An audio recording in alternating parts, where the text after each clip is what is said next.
സദ്യ special അവിയലാണ്. അതിനായിട്ട് ഞാനിവിടെ കുറച്ച് പച്ചക്കറികൾ എടുത്തിട്ടുണ്ട്. ക്യാരറ്റ്, പച്ചക്കായ, പടവലങ്ങ, വഴുതനങ്ങ, മുരിങ്ങക്കായ, അച്ചിങ്ങാപ്പയർ അല്ലെങ്കിൽ അമരയ്ക്ക ഉണ്ടെങ്കിൽ അതെടുക്കാം, പച്ചമുളക്, വെള്ളരിക്ക, കുമ്പളങ്ങ, കിഴങ്ങ്, ചേന, ഇത്രയുമാണ് എടുത്തിരിക്കുന്നത്. ഇനി ഇതിലേക്ക് വേണ്ടുന്ന കറിവേപ്പിലയും തേങ്ങയും പച്ച വെളിച്ചെണ്ണയും എടുത്തിട്ടുണ്ട്. നേരത്തെ കാണിച്ച പച്ചക്കറികളെ കൂടാതെ ഞാനിവിടെ മാങ്ങ എടുത്തിട്ടുണ്ട്. പുളിക്ക് വേണ്ടിയിട്ട് മാങ്ങയോ തൈരോ നിങ്ങൾക്ക് അവിയലിലേക്ക് ഉപയോഗിക്കാം.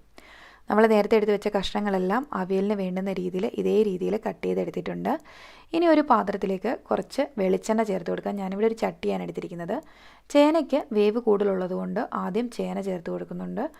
അതിനുശേഷം ബാക്കിയുള്ള പച്ചക്കറികൾ, മുരിങ്ങയ്ക്ക ഒഴികെ ബാക്കിയുള്ള പച്ചക്കറികൾ ചേർത്ത് 1/4 ടീസ്പൂൺ മഞ്ഞൾപ്പൊടിയും 1/4 ടീസ്പൂൺ മുളക് പൊടിയും ആവശ്യത്തിന് ഉപ്പും കുറച്ച് കറിവേപ്പിലയും കൂടെ ചേർത്ത് വെള്ളമൊന്നും ചേർക്കാതെ അടുപ്പിൽ അടച്ച് വെച്ച് നമുക്ക് വേവിച്ചെടുക്കാം.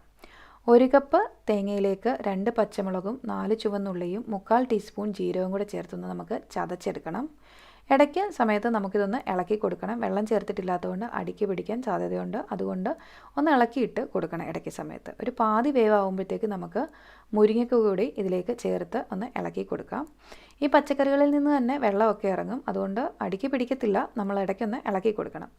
വാഴയില വെച്ച് മൂടി വെച്ച് അവിയൽ ഉണ്ടാക്കുകയാണെന്നുണ്ടെങ്കിൽ നല്ല ടേസ്റ്റ് ആയിരിക്കും.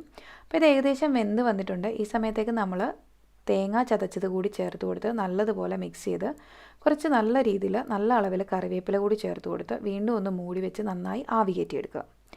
ആവി കയറ്റിയെടുത്ത് തേങ്ങയൊക്കെ നന്നായി ഒന്ന് ആവി കയറി വന്ന് വെന്ത് കഴിയുമ്പോഴത്തേക്ക് നല്ലതുപോലെ ഇളക്കി ഒരു 2 ടീസ്പൂൺ വെളിച്ചെണ്ണ കൂടി ചുറ്റിച്ചൊഴിച്ച് നന്നായി എല്ലാം കൂടി ഒന്ന് മിക്സ് ചെയ്തെടുത്ത് കഴിഞ്ഞിട്ടുണ്ടെങ്കിൽ നമ്മളുടെ സദ്യ സ്പെഷ്യൽ അവിയൽ ഇവിടെ റെഡി ആയിട്ടുണ്ട്.